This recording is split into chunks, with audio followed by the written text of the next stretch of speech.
Hey there everyone, Nubkeks here and welcome to today's video where we're taking a look at the Arms Warrior on the Shadowlands beta for World of Warcraft.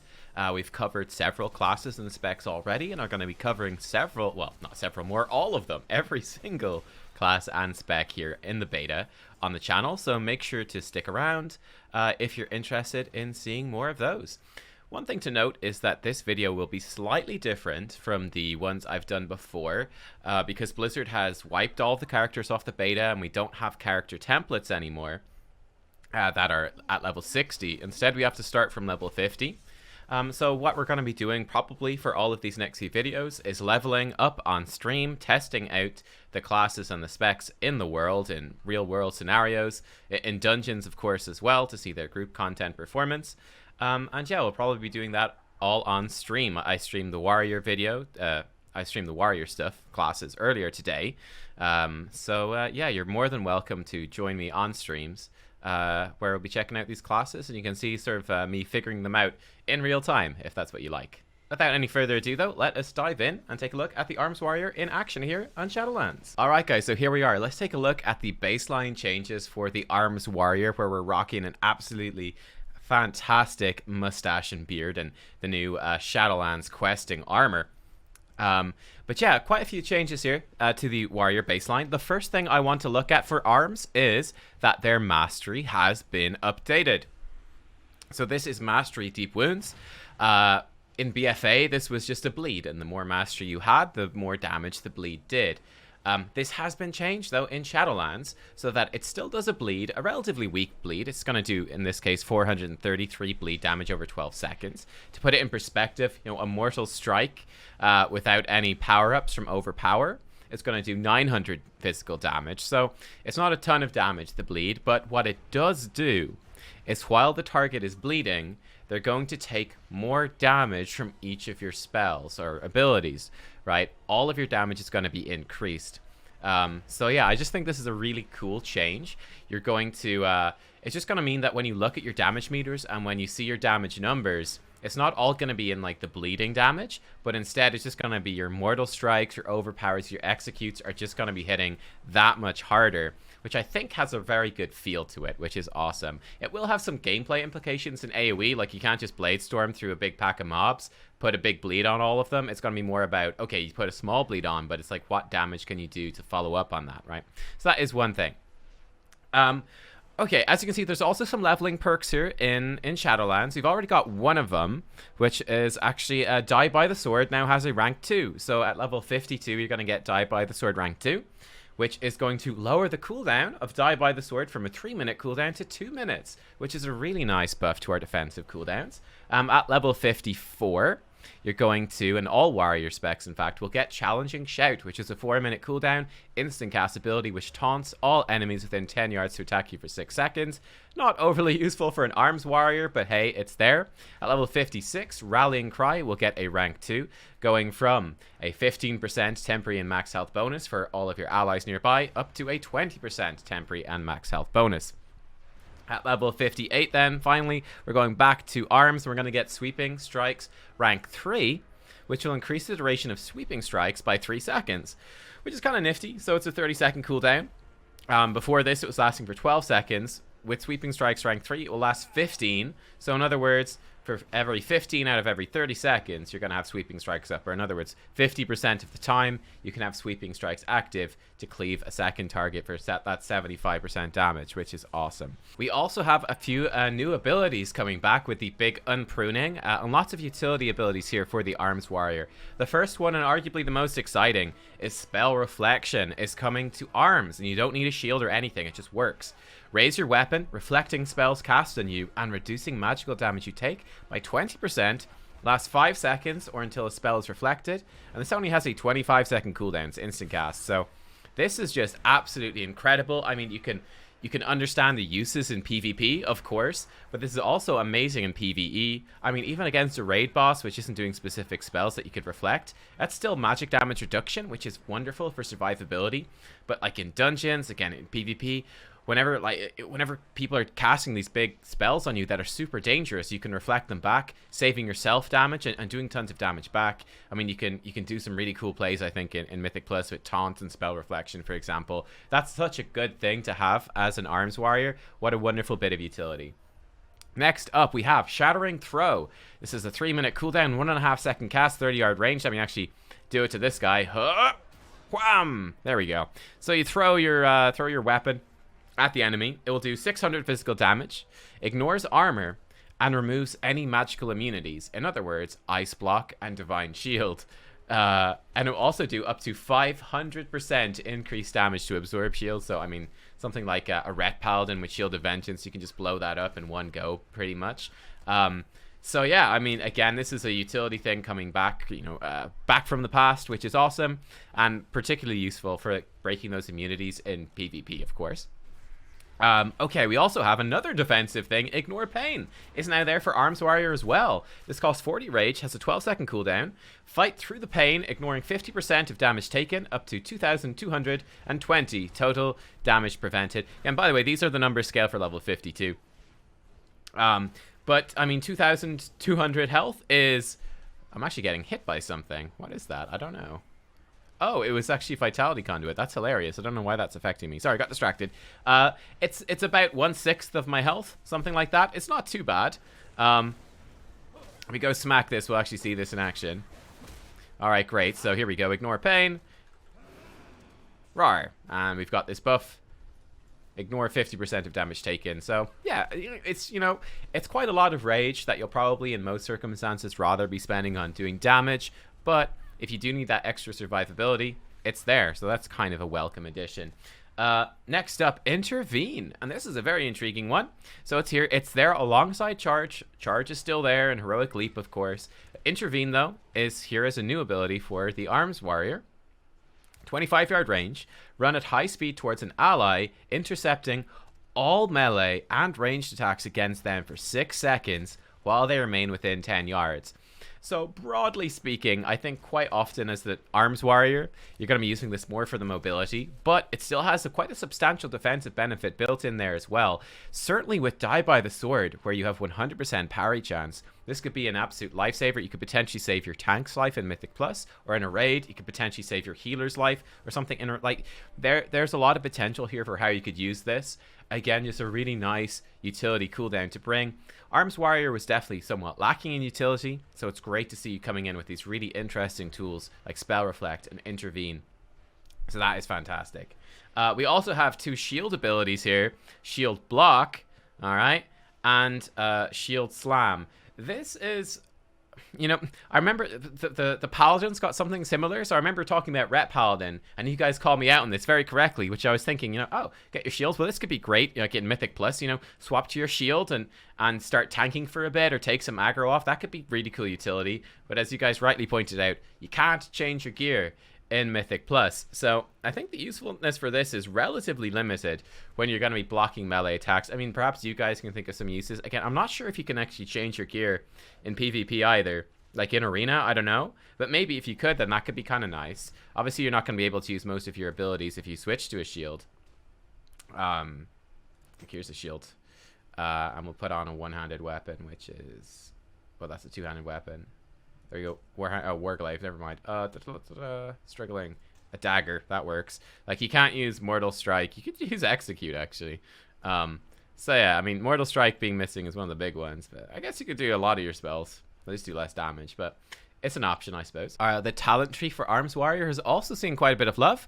At level 25, to compete with a single target stun of Stormbolt and the 2 charges of Charge with double time, Impending Victory has been buffed. This is going to feel great. I mean, this was phenomenal questing and leveling up today. It now will heal you for 30% of your maximum health. That is going up from 20% in BFA, so that's a really nice buff to your self-sustain and survivability. Once again, more survivability for Arms Warriors if they want it.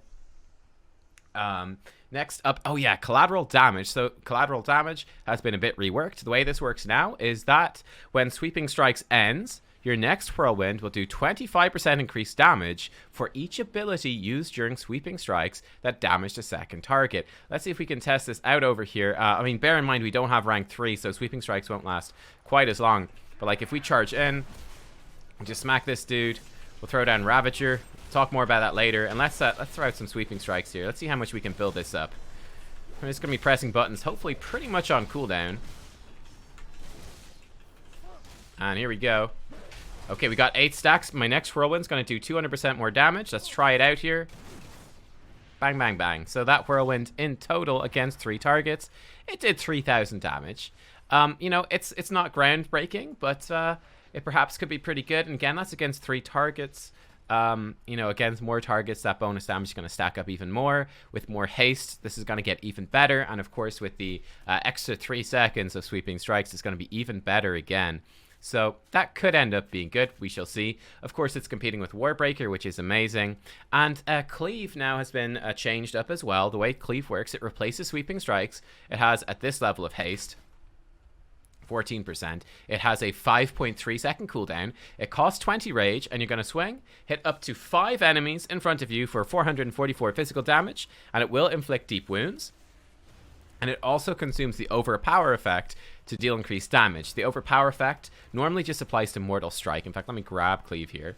So what it's going to do is, anytime you cast Overpower, it increases the damage of your next Mortal Strike or Cleave by 20%, and that stacks up to 2 times. So roughly speaking, if we compare the 2 abilities, Mortal Strike is going to do 900 damage at this gear level. Sweeping Strikes will do 444. So against 2 targets, you know, Mortal Strike costs more rage, but it will do slightly more damage.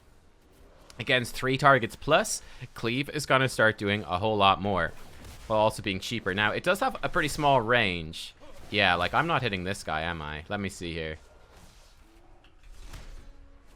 Yeah, no. So it does have a small range. It's going to be a bit difficult to hit. I mean, these mobs are relatively spread out. Certainly, we can hit 2 of them here. If they're going to be more stacked up, it's going to be great. So I expect this talent could easily see a lot of play. This could see a lot of play. It gives you very consistent damage. Yeah, it gives you very consistent damage in AoE. It's like a Mortal Strike, but for stacked AoE. So that's cool. Okay, then we also have... so Deadly Calm has also been slightly changed. This is now an instant cast 1 minute cooldown that reduces the rage cost of your next 4 abilities by 100% and will passively increase maximum range by 30. I mean, this is going to be really nice at the start of the expansion in particular, when we've got, you know, our haste is low, rage generation is low. This is going to help you burst out a lot of damage, in particular with Execute. And this is going to be especially good, I would think, with the Condemn Covenant ability for the Venthyr. We'll come to that later, but that one's a very, very tasty one for Arms Warriors. And then at level 50, we have a few changes as well.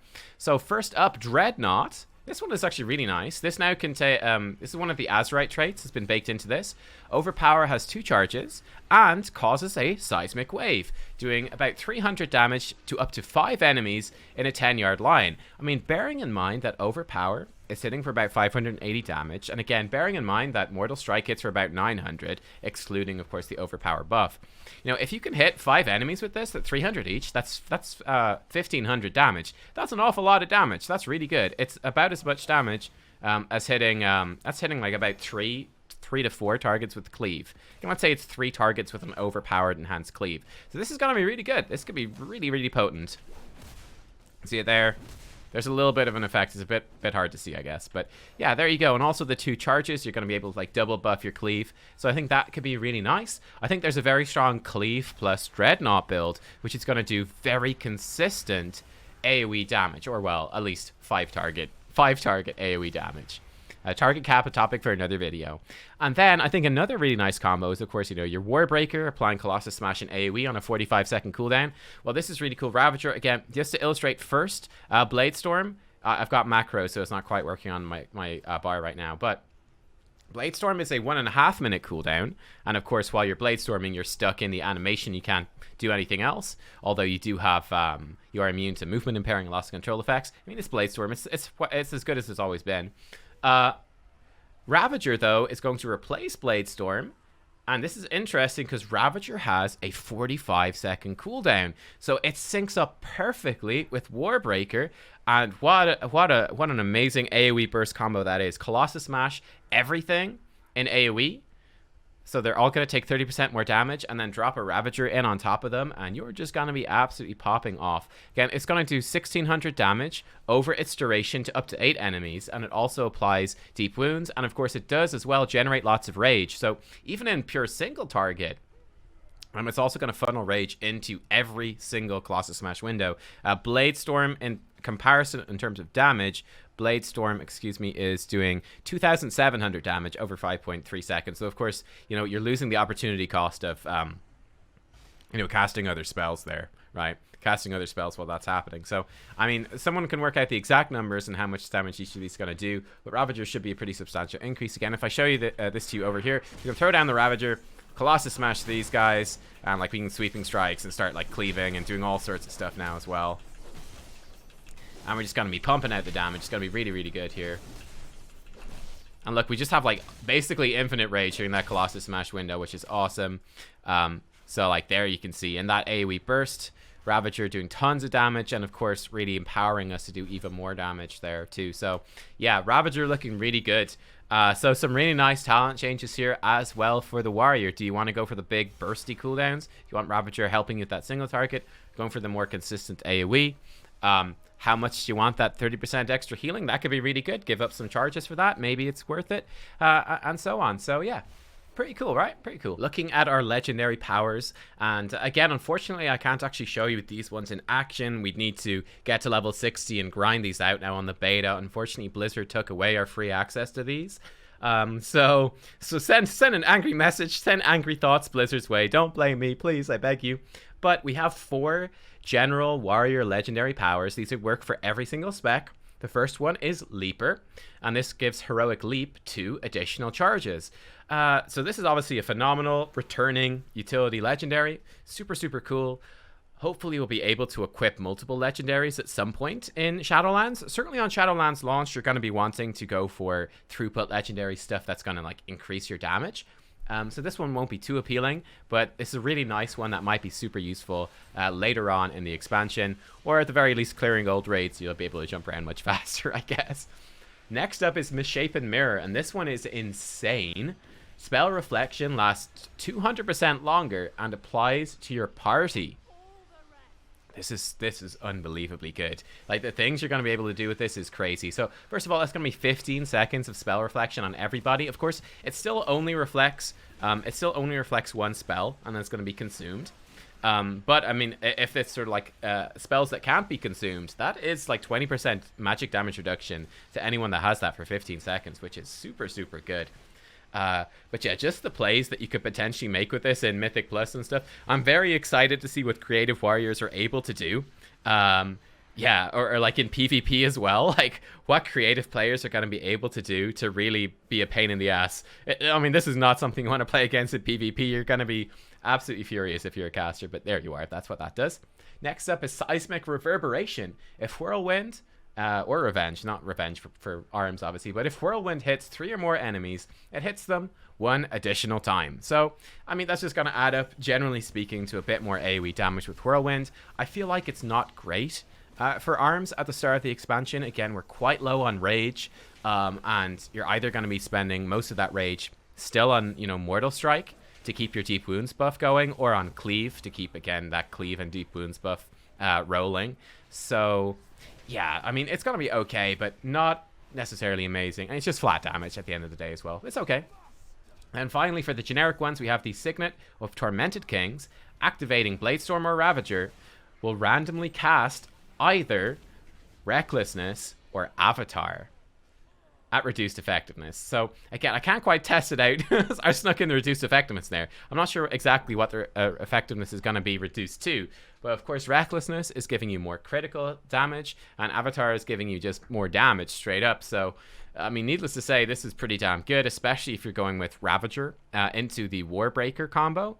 Or sorry, well, I mean, if you're going Ravager into Colossus Smash, which you probably will nearly every single time, getting one of those extra DPS cooldowns popping during your DPS cooldown, more cooldown stacking, this could be extremely potent, so one to keep an eye on. Jumping over then to the 4 Arms Warrior specific legendaries. First up, we have Enduring Blow. Your Mortal Strike has a 15% chance to apply the Colossus Smash effect to your target for 5 seconds. This one I think is okay. I mean, in my current gear in the game, Mortal Strike has a 5.3 second cooldown. So if they have Colossus Smash on them for 5 seconds, I'm not going to get a second Mortal Strike in, and that is our kind of hardest hitting ability. This could be extremely potent in Execute though, because again, instead of filling with Slam, which is a relatively weak filler, we're going to be spending a lot of Rage on Execute, which is, I said Mortal Strike was our hardest hitting ability. That's a lie, of course, because Execute is our hardest hitting single target ability. So that becomes very appealing in Execute, and you're already going to be weaving Mortal Strike into Execute. I actually forgot to say this earlier, shit. But your Mastery, Execute doesn't apply your Mastery anymore. Only Mortal Strike, which means you need to use Mortal Strike even in Execute windows to keep the Deep Wounds buff going. Oops, that was a glaring omission. Hopefully I remember to edit that in. But yeah, that's a pretty interesting one. You know, a little underwhelming outside of that. It's going to boost your Overpower and Slam and some Whirlwind, I guess, which is okay, but not necessarily amazing. Battlelord then, your Slam has a 30% chance to reset the cooldown of Mortal Strike. This one again could be okay. This will be better later in the expansion once more when we have more Rage, but certainly if you're banking up a lot of Rage, this could give you some Mortal Strike resets, especially in your Colossus Smash window when you're spamming like crazy. This could be very potent. Exploiter then. Execute causes the target to take 25% more damage from your next Mortal Strike, stacking up to 2 times. This one is relatively passive. I mean, I think back in Legion, I'm almost certain that this was the reason that you would use Mortal Strike in the Execute window, and it gave you that variety in your rotation. We're already, like I just mentioned a minute ago, we're already going to be using Mortal Strike and Execute to keep Deep Wounds applied. So this is just adding more damage onto that. So it's not really rotation changing or powering that rotation, but it's going to make it feel better. And it's, again, going to up your Execute damage. So any fights where Execute damage and like there's a boss burn at the end of the fight, whenever that's important, this legendary is going to really be stellar. And then the final legendary to take a look at here for Arms is Unhinged. While Ravager or Bladestorm are active, you automatically cast a total of 1 for Ravager or 2 for Bladestorm Mortal Strikes at random nearby enemies. This one's actually quite nifty as well, just a bit of fun. Again, it's more flat damage, but it is that damage pretty much going into your big cooldown windows. You're probably going, certainly with Ravager, you're going to be dropping that with Mortal Strike, with Colossus Smash most of the time. That extra Mortal Strike is going to add up to a nice chunk of extra damage, for sure, and extra burst damage too. With Bladestorm, you can kind of desync Bladestorm a bit more. Like, you can have multiple uses for that. But, I mean, 2 Mortal Strikes on top of Bladestorm is good damage as well. So, yeah, a nice one. Just adds more damage. Pretty nifty. Bit more burst. You know, it's not changing your rotation too much, but it's solid. For the Warrior Conduits, then, for the Arms Warrior, we're going to have Endurance Conduits, which up our survivability. Finesse Conduits, which boost your utility. And then Potency Conduits, which, for the most part, are boosting your damage. Let's start off looking at the Endurance Conduits here for the Warrior. First up, we have Iron Maiden. For Arms and for Fury, this is going to give Slam a 4% chance to refund a charge of shield block. And that chance will increase, I think, up to 10% at maximum rank. This one is relatively underwhelming because, of course, you need a shield equipped to use this one. So very, very situational. Next up, we have Indelible Victory, where Impending Victory or Victory Rush will heal you for 400% of the damage it dealt over 8 seconds. And again, this can scale up to 800% of the damage it dealt. At my current gear level, it's going to do 300 damage. So healing for 400% of that is, oh god, maths is hard. So it's going to heal you for 1,400. That's pretty good. I mean, at my current level, I've got about 12,000 life. So it's going to, the 30% healing with 12,000 life is going to heal me for about 4,000. This is going to add an extra, you know, about 1,000 onto that or so. Not too shabby. Yeah, definitely going to feel good for soloing stuff, like solo content, like Torghast and things like that. That could be really, really good. Next up, we have Stalwart Guardian. For Arms, this reduces the cooldown of Die by the Sword by 20 seconds. And it does appear that this can stack up to a total of 50 seconds cooldown reduction for Die by the Sword, which seems incredibly good. I mean, that would bring Die by the Sword down to a 1 minute and 10-second cooldown. When you compare that to live servers where it's a 3-minute cooldown, you're getting that out or up and available almost 3 times as often, which, I mean, it's just such a phenomenal increase to survivability. So this one is looking really, really good. And then there is an endurance conduit, which may only be for protection warrior. It is labeled as that for now, but who knows? But it's called Brutal Vitality, and it means that 6% of the damage you deal will add to your active ignore pain. So that's, again, very, very situational if it works for Arms Warrior. But if it does, I mean, that could certainly make your ignore pain a lot more powerful and really up the defensive benefit there. So one that probably won't work for you, but if it does, it could be an intriguing option. For the 4 finesse conduit options then, we have first up Cacophonous Roar. Intimidating Shout can withstand 80% more damage before breaking, and this can go up to 220%. This one, I mean, this is definitely, I think, pretty good for PvP. Just makes it a safer option, though. I mean, you're typically not going to be hitting someone that you feared with Intimidating Shout. There is, I think, something of a risk to this ability in PvE. Like, in a Mythic Plus, there's a very real chance, I think, that you could fear something. You could fear some mobs, or even, like, soloing in Torghast as well. You fear some mobs, and that mob is like just running, making a beeline for another mob pack that you really don't want to pull, and you're like going, oh shit, hit it quick, hit it quick, break that fear. And thanks to this conduit, it's not going to break, which I think could be absolutely hilarious. So yeah, we'll see what this is good for. PvP probably more so, we'll see. Next up we have Disturb the Peace. For Arms and for Fury, this will reduce the cooldown of Piercing Howl by 5 seconds. Looks like that can go up to a 15-second cooldown reduction, which is actually at max rank, that's half cooldown reduction, because it is a 30-second cooldown. It's an AoE snare, lowering movement speed. I think this is actually pretty nifty, right? This is pretty nifty. Obviously really, really good for PvP. And also, I think, really good in Mythic Plus and potentially some raid fights. That's a lot of AoE control, a lot of AoE slow on ads. That's really going to help with kiting strategies and stuff like that. So I think that's actually really nice.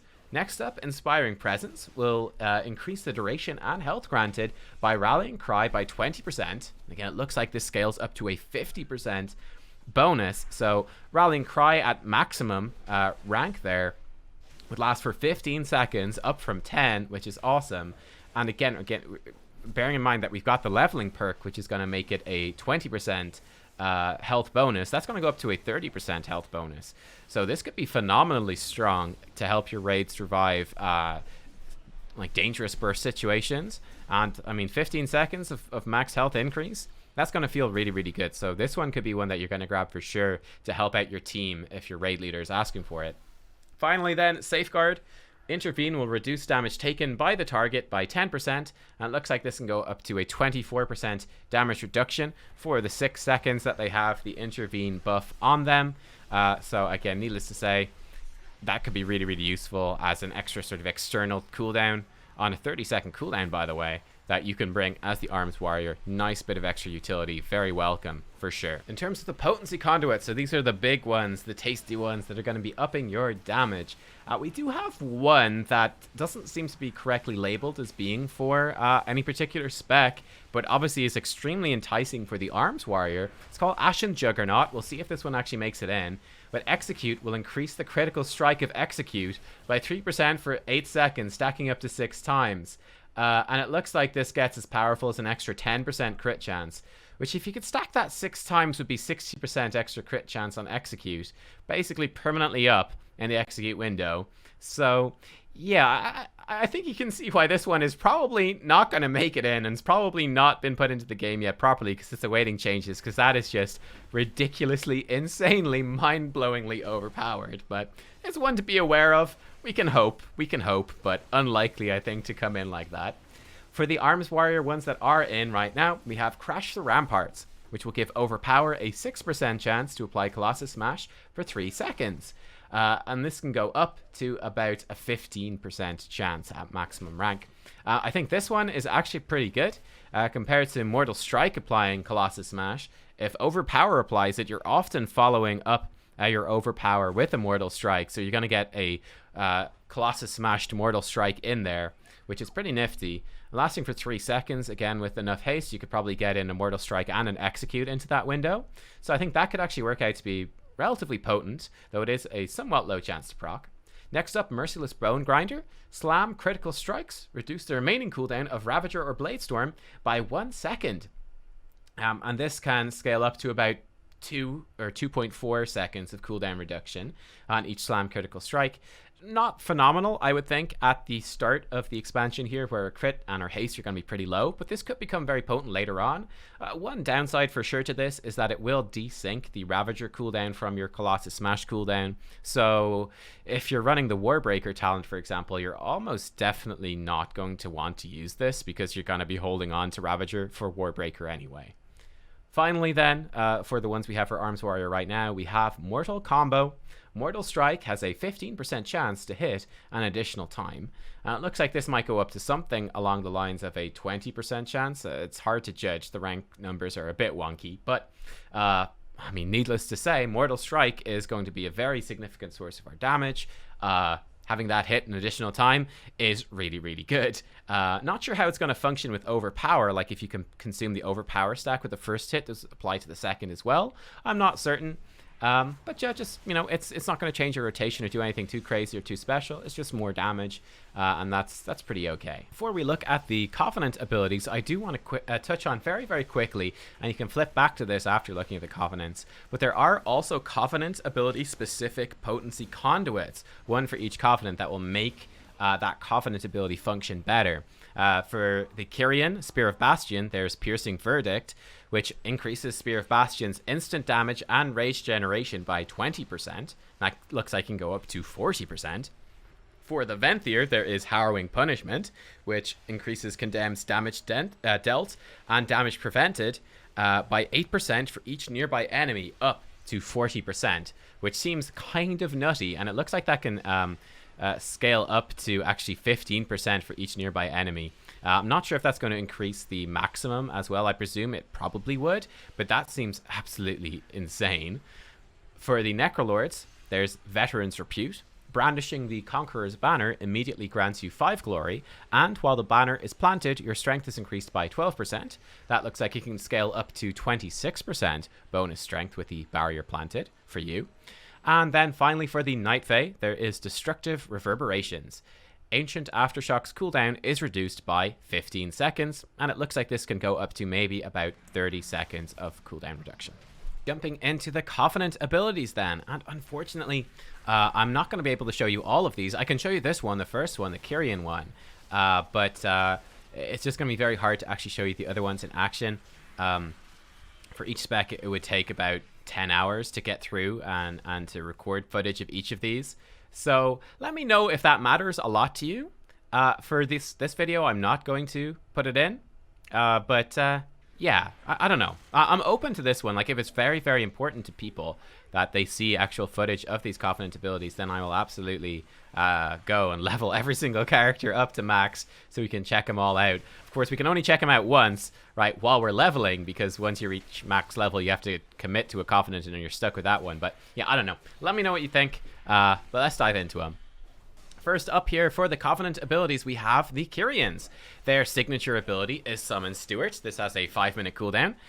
Your Steward will come in and he'll give you a Phial of Serenity, which is the main combat effect. It essentially functions like a second health stone. It has 3 charges. You can use 1 per combat. It will restore 15% of your health, and it removes all curse, diseases, poisons, and bleed effects that are on you at the time. So situationally, extremely powerful. Yeah, much like all the signature abilities, it depends. When it works, it's going to work really, really well. The Covenant ability for the Warriors, this one is really damn good. This is like an A+ Covenant ability right here, and that is the Spear of Bastion. You throw a Kyrian spear at the target location. It is quite a short range. It's about 8 yards. It's quite a small AoE, mind you. It does 200% of attack power as arcane damage instantly, and an additional 216% of attack power damage over 4 seconds, and it will also generate 25 rage. On top of this, enemies that are hit by the Spear of Bastion will be tethered to it, kind of like an Ursol's Vortex. They'll be pulled back in if they try to run away. They'll be tethered to the Spear of Bastion location for those 4 seconds. So this is just phenomenally good. I mean, because it's arcane damage, right? It actually does a lot more damage than you would think, because most of your damage is physical damage, which is reduced by armor, whereas arcane damage goes right on through. So this does an absolute ton of damage. And, you know, it generates a nice chunk of rage as well, which does feel really good. And there's just so many uses for tethering enemies to a location. It's going to help you with clumping up enemies for AoE, not only for you, but for your team. I mean, like, tether them with the Spear of Bastion and chuck a Ravager in there. That's going to feel pretty phenomenal. You know, it's going to help your kite with some tanking, potentially. Your kite with some tanking, your tank with some kiting, potentially, as well. So, yeah, on the whole, this is a flexible ability, which is going to be, I think, very, very strong. The downside here for Arms Warriors, and there is a big downside, is that this has a 1-minute cooldown, and of course Colossus Smash has a 45-second cooldown. Bladestorm is 1.5-minute cooldown, or Ravager is 45 seconds as well. So that is definitely a massive downside.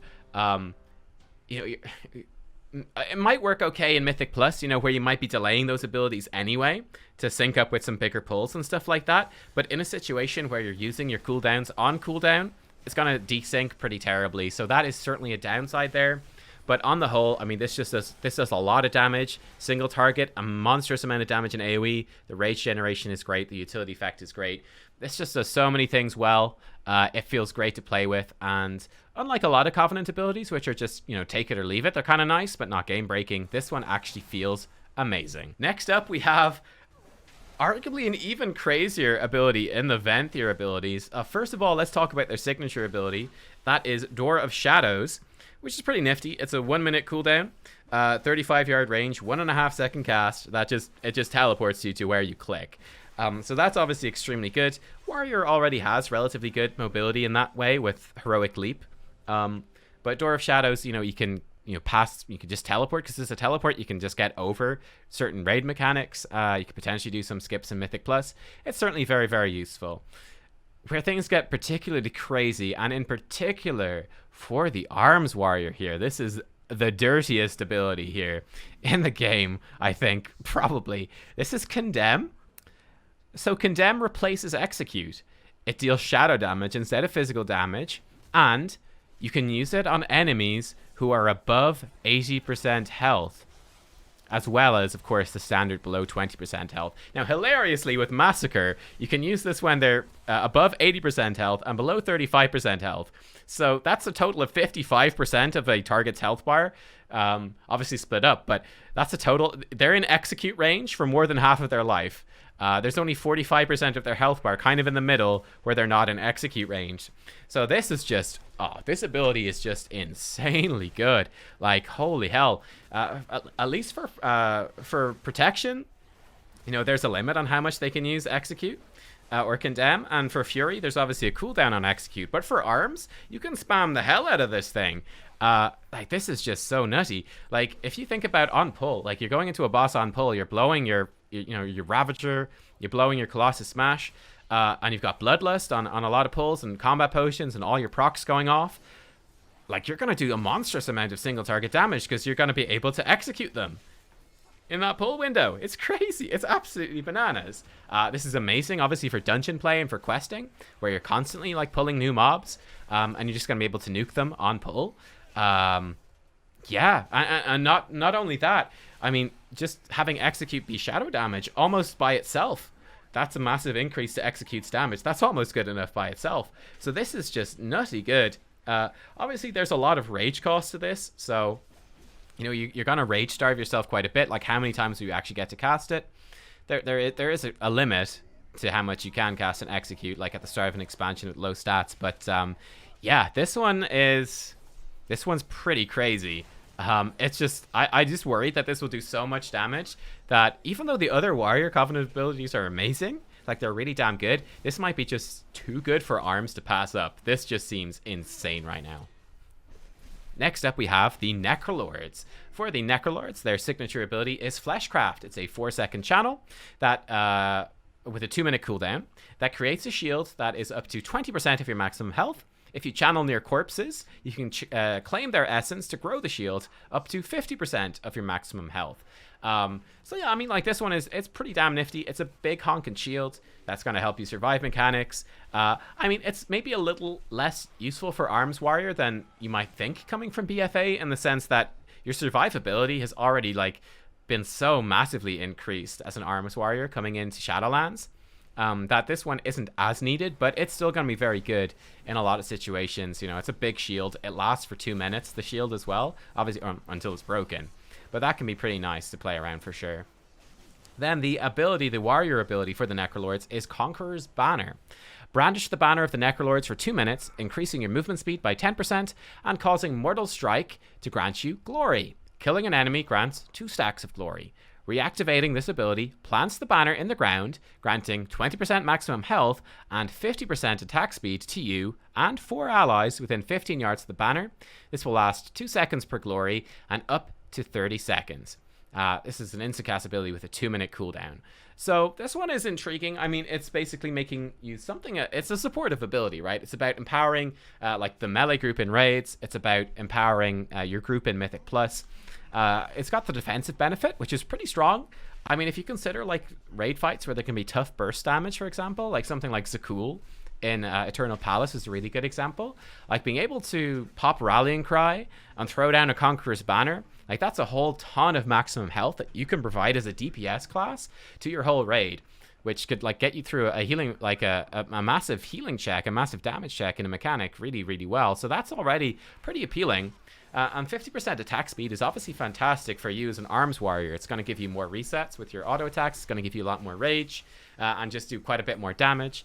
And there's a few classes that this is good for. There's also some classes this is bad for. So, I mean, you know, if you're going to boost your party in Mythic Plus at 50% attack speed and you're rocking with like a mage, a Shadow Priest, and I don't know, you, I guess, you know, the damage, they're not going to be too hyped. And let's say like a Holy Priest healer, they're not going to be too hyped about attack speed because they're casters. So that, you know, that has some limited usefulness there. Obviously in a raid, it's not that important. Certainly in PvP, like in Arena 3s, this is supposed to affect 5 allies. So if you're only affecting 3, is it going to be as valuable as the other Covenants? I'm not sure. I've heard a lot of negative feedback from Warriors about this, saying they don't like it and blah, blah, blah. I think that's definitely an issue if you really like the Necrolords and you're not going to enjoy this ability. But for me, personally, I think this ability is really cool. I think it's really unique. I think that if you're playing with this, you're going to be able to think up a lot of interesting and creative ways to use this with your party. And it's going to be a very satisfying supportive ability to use. Like, it's going to be a very noticeable buff. Like, it's really going to stand out. So I think that this one has been poo-pooed a little bit too hard by the Warrior community. Like, I appreciate if it's not necessarily for you. You might just want, you know, to condemn something and hit stuff really hard yourself. But I really personally see a massive appeal to using this. I think this could be really cool. And I'm excited to see if groups are going to, like, use this to do some cool stuff in Mythic Plus in particular.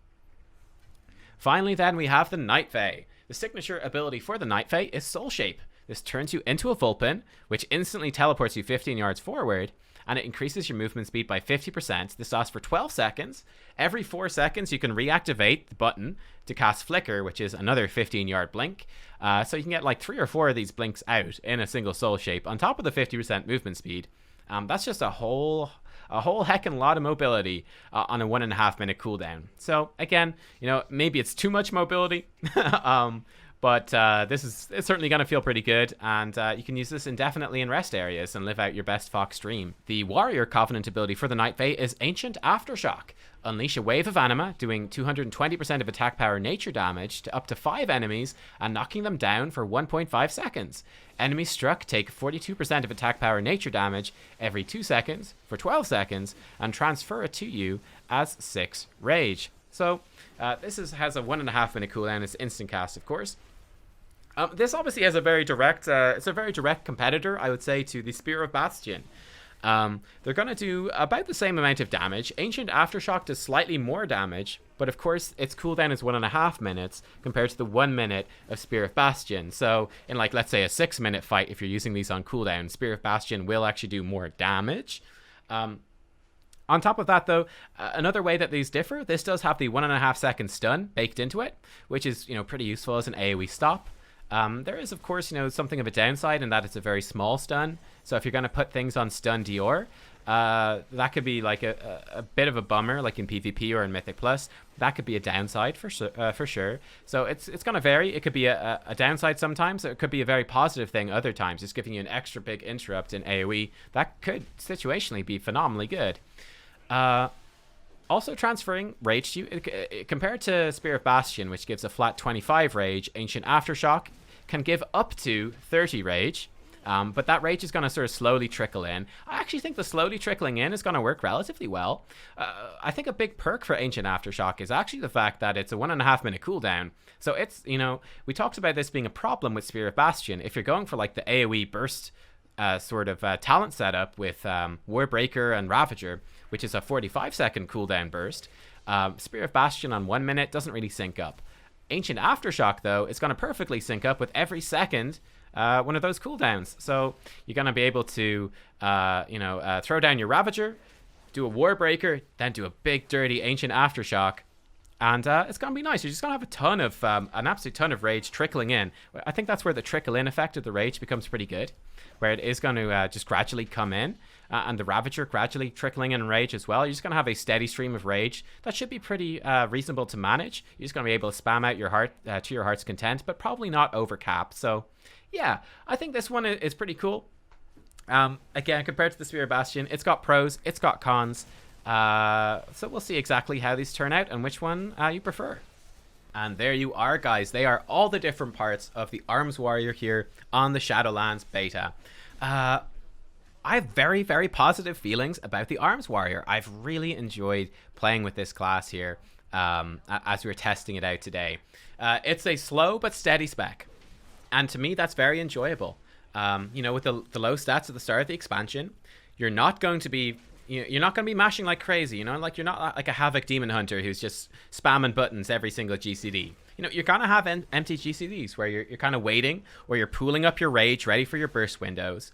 But to me, that's very enjoyable. It's methodical. You're kind of planning ahead. It's tactical.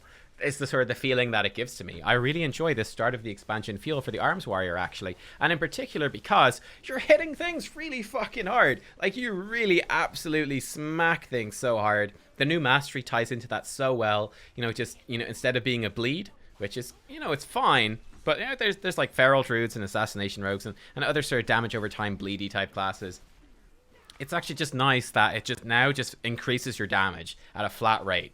That feels much more satisfying. You just have bigger damage numbers. You're hitting things harder. I really enjoy that.